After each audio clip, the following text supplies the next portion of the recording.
representando al imperio medo-persa. Nabucodonosor, lleno de orgullo, decidió que su reino sería eterno y mandó reproducir la imagen de su sueño, pero toda de oro macizo, diciéndole al mundo que su reino no tendría fin. Pero Nabucodonosor era un pobre ser humano que no sabía lo que estaba haciendo. Generalmente los seres humanos, si no tenemos la palabra de Dios en la mano, no sabemos lo que hacemos. Él no sabía que Dios pone reyes y quita reyes, y a quien Él quiere da el poder. La soberbia del rey babilónico se fue por tierra cuando Dios lo envió a vivir entre las bestias del campo y le salieron plumas y pelos como si fuera un animal salvaje. Allí, en medio de su humillación, reconoció que Dios es Dios y no hay otro. Y Dios lo levantó desde el polvo y le devolvió la dignidad. Nabucodonosor aprendió, pero los que vinieron después de él parece que no aprendieron nada. Esta semana veremos la historia de su nieto Belsasar. Los años ya habían pasado y ahora Belsasar ocupaba el poder en Babilonia. Belsasar se sentía un dios. Leo lo que dice Daniel 5, 1 al 4. Mira, el rey Belsasar hizo un gran banquete a 1000 de sus príncipes, y en presencia de los 1000 bebía vino. Belsasar, con el gusto del vino, mandó que trajesen los vasos de oro y de plata que Nabucodonosor su padre había traído del templo de Jerusalén, para que bebiesen en ellos el rey y sus grandes, sus mujeres y sus concubinas. Entonces fueron traídos los vasos de oro que habían traído del templo de la casa de Dios que estaba en Jerusalén, y bebieron en ellos el rey y sus príncipes, sus mujeres y sus concubinas. Bebieron vino y alabaron a los dioses de oro y de plata, de bronce, de hierro, de madera y de piedra. Ah, mi amigo querido, ¿recuerdas que cuando Nabucodonosor conquistó Judá, mandó traer los vasos y utensilios sagrados del templo de Jerusalén y los colocó en el templo de sus dioses en Babilonia? ¿Te acuerdas de eso? Bueno, Nabucodonosor por lo menos demostró respeto por los utensilios del templo de Dios de cierta manera, porque los colocó en el templo de sus dioses. Pero Belsasar sacó los utensilios del templo de los dioses babilónicos y sirvió vino para sus invitados en los vasos sagrados que habían traído de Jerusalén. Una aberración completa, un desrespeto, una soberbia, una rebeldía contra el Dios de Israel, una agresión sin medidas. Recuerda que tanto Nabucodonosor cuanto su nieto Belsasar son marionetas en las manos de Lucifer, que lo que desea es decirle a Jesús que la adoración, la victoria, la obediencia le pertenecen a Él, no a Dios, no a Jesús.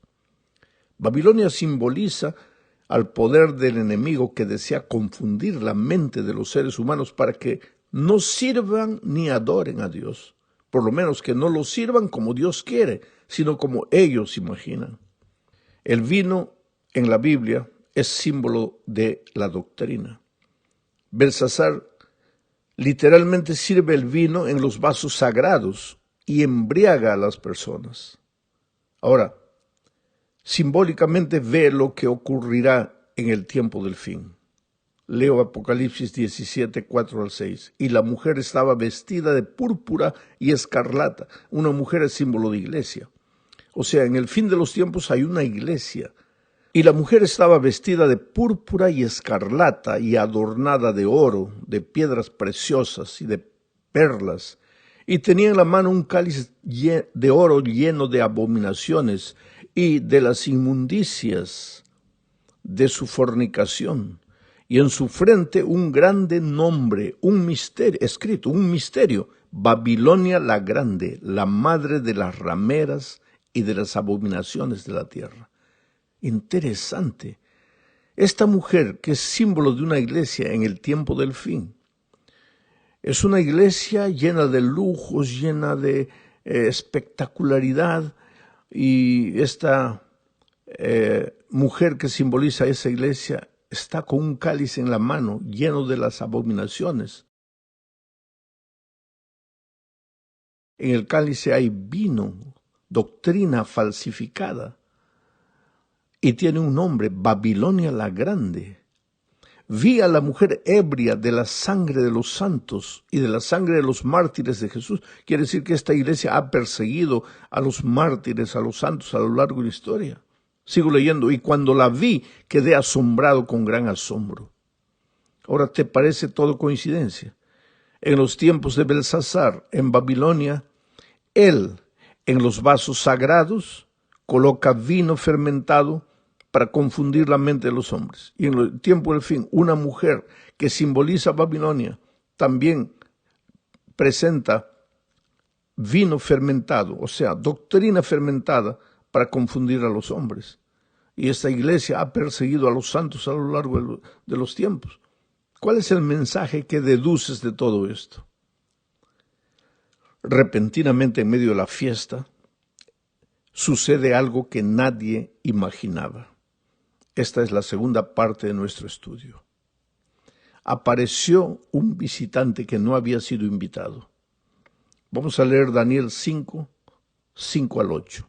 En aquella misma hora aparecieron los dedos de una mano de hombre que escribía delante del candelero sobre lo escalado de la pared del palacio real, y el rey veía la mano que escribía. Entonces el rey palideció, y sus pensamientos lo turbaron, y se debilitaron sus lomos, y sus rodillas daban la una contra la otra. El rey gritó en alta voz que hiciesen venir magos, caldeos y adivinos, y dijo el rey a los sabios de Babilonia: cualquiera que lea esta escritura y me muestre su interpretación será vestido de púrpura, y un collar de oro le llevará en su cuello, y será el tercer señor en el reino. Entonces fueron introducidos todos los sabios del rey, pero no pudieron leer la escritura ni mostrar al rey su interpretación. La pregunta es la siguiente: ¿por qué Belsasar ofrece el tercer lugar del reino al que interprete lo que había sido escrito en la pared? Esto es interesante. Belsasar solo es mencionado en la Biblia como rey.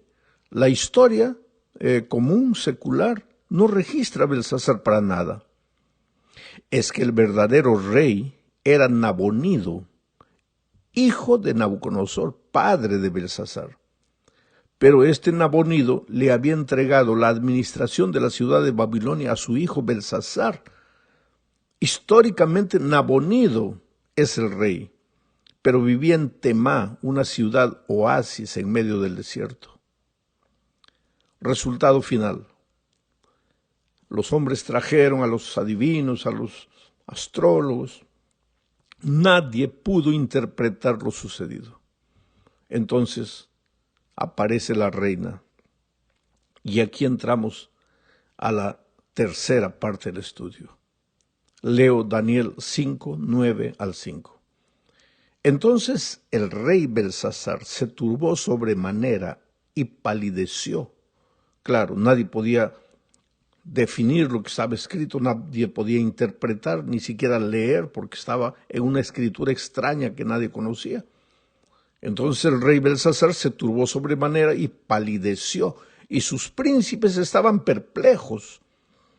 La reina, por las palabras del rey y de sus príncipes, entró a la sala del banquete. ¿Qué quiere decir la reina? Por las palabras del rey y de sus príncipes, por el permiso que le dieron, porque la reina no podría nunca hablar con el rey sin el permiso respectivo.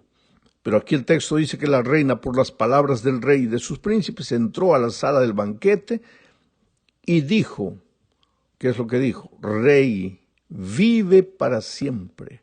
No te turben tus pensamientos, ni palidezca tu rostro. En otras palabras, no tengas miedo, no te atemorices. Y le sigue diciendo, en tu reino hay un hombre en el cual mora el espíritu de los dioses santos. Y en los días de tu padre se halló en él luz e inteligencia y sabiduría, como sabiduría de los dioses, al que el rey Nabucodonosor, tu padre, oh rey, constituyó jefe sobre todos los magos, astrólogos, caldeos y adivinos, por cuanto fue hallado en él mayor espíritu y ciencia y entendimiento para interpretar sueños y descifrar enigmas y resolver dudas. Esto es, en Daniel, el cual el rey puso por nombre Belsasar. Llámese pues ahora Daniel, y él te dará la interpretación. Ahora, date cuenta, querido, que esta mujer era una mujer pagana, pero tenía sensibilidad espiritual. ¿Por qué? Recordaba la historia, recordaba lo que había sucedido en el pasado, recordaba que Nabucodonosor había sido ayudado en la interpretación de sus sueños por Daniel, no se había olvidado de Daniel. Su conocimiento de la palabra era primario, porque ella dice, en Daniel están los dioses. No hay dioses, hay un solo Dios. Pero sea como fuere, en medio de su ignorancia, esta mujer entendía que había un Dios extraordinario con Daniel y que ese Dios podría ayudar. Ella conocía la historia de lo que había pasado con Nabucodonosor cuando fue a vivir entre las fieras durante tantos años y todo eso. Ella no se había olvidado, pero él sí se había olvidado, porque así son las cosas. La palabra de Dios es sembrada, algunos como Nabucodonosor la aceptan por completo, otros como la esposa de Belsasar la aceptan más o menos, no lo entienden mucho, y otros como Belsasar no la entienden en absoluto, la rechazan. A estas alturas nuevamente nos preguntamos por qué Belsasar había ignorado a Daniel. El pasaje nos responde, pero suponemos que en ese tiempo Daniel ya estaba retirado, ya estaba jubilado. Podría ser por causa de su edad, probablemente ya tenía unos 80 años. Quizá también haya decidido ignorar Belsasar a Daniel porque no quería comprometerse con el Dios de Daniel. Pero cualquiera que fuere la razón, continuaba siendo sorprendente que alguien con una trayectoria como la de Daniel pudiera pasar al olvido tan rápidamente. Es que en la mente de los hombres seculares, de los incrédulos, pues las cosas de Dios entran por un oído y salen por el otro, y no se acuerdan de nada, pero la mujer se acordaba. Vamos ahora a la cuarta parte de este estudio. Aquí hablaremos de la famosa expresión, fuiste pesado y hallado falto.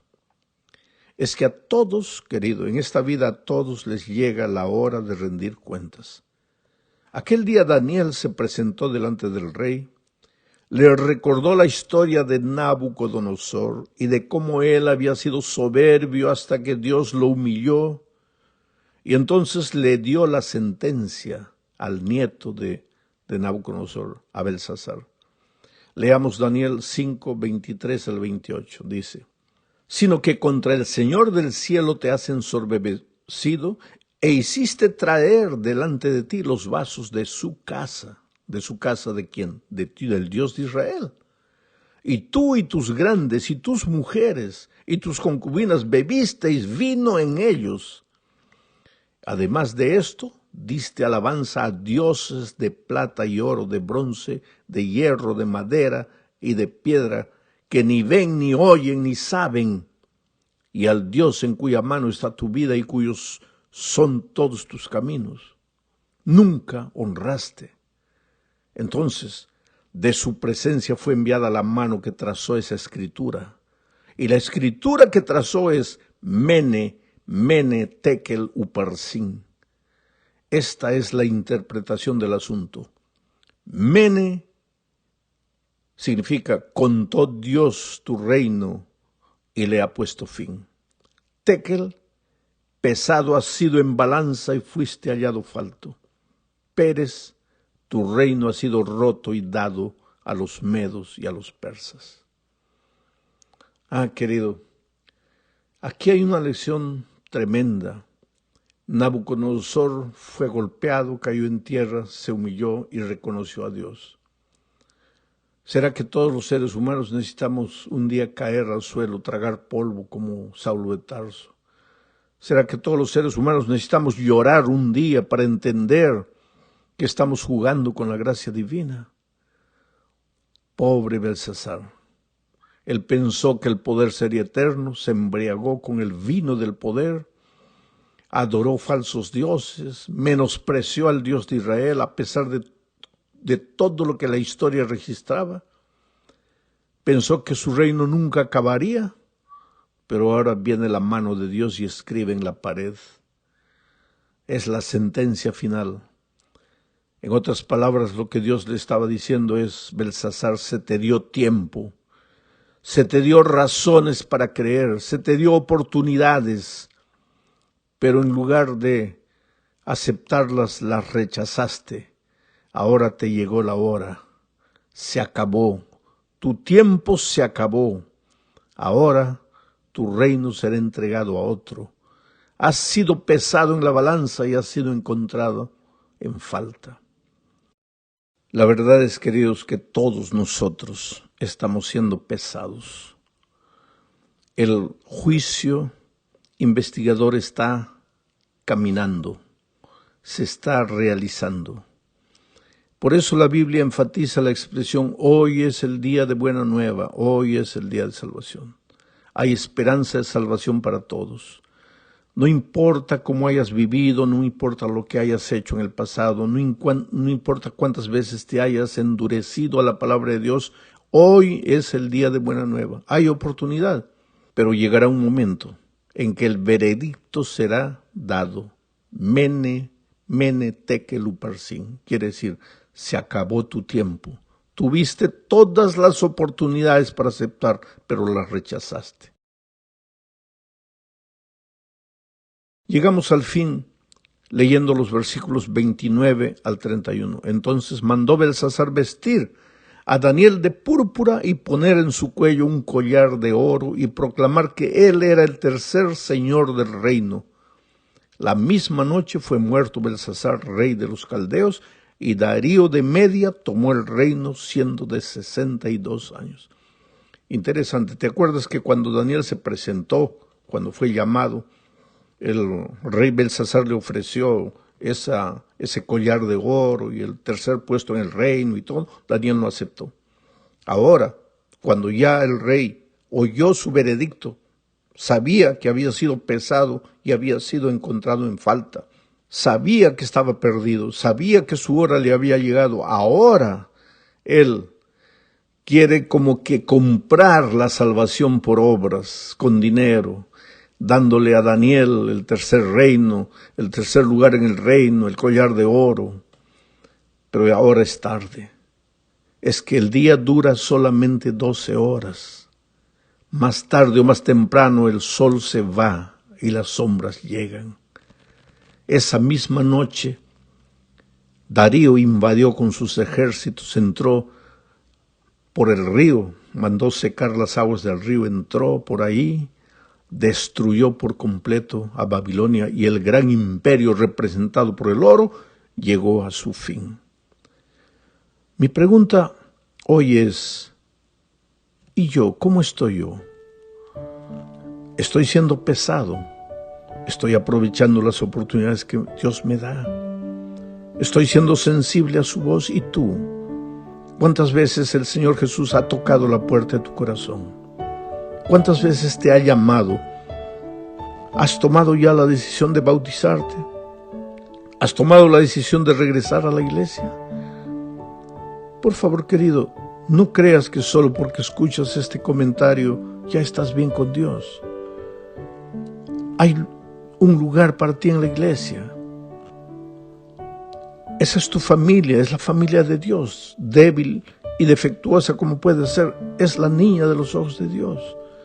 Regresa a Jesús si tienes que regresar, toma la decisión de bautizarte si tienes que hacerlo.